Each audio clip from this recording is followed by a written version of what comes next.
నగరంలోని చెమ్మిమియాపేట మండల పరిషత్ ప్రాథమిక పాఠశాలలో హెడ్ మాస్టర్ విద్యార్థినులతో అనుచితంగా ప్రవర్తించారని ఆరోపణలు కలకరం రేపుతున్నాయి। ఈ ఘటనపై తల్లిదండ్రులు సంబంధిత హెడ్ మాస్టర్ తో వాదన వీడియోలు ఇప్పుడు వైరల్ గా మారాయి। ఈ నేపథ్యంలో హెడ్ మాస్టర్ నాగయ్యను వెంటనే సస్పెండ్ చేసి నిష్పాక్షిక విచారణ చేపట్టాలని PSU రాష్ట్ర కార్యదర్శి కె సుబ్బరాయుడు డిమాండ్ చేశారు।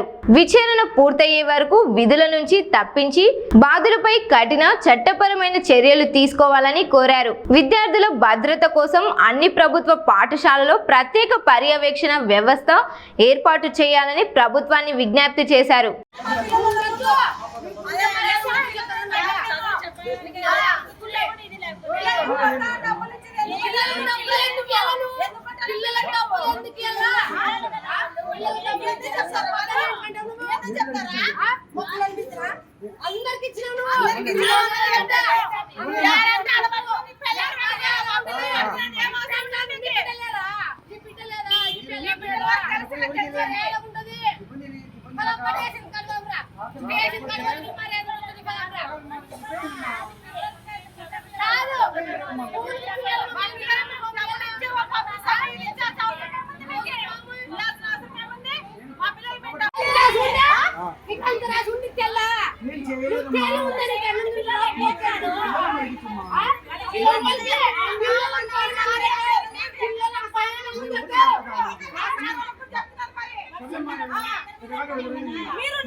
ఎందుకు కొడతావు నువ్వు?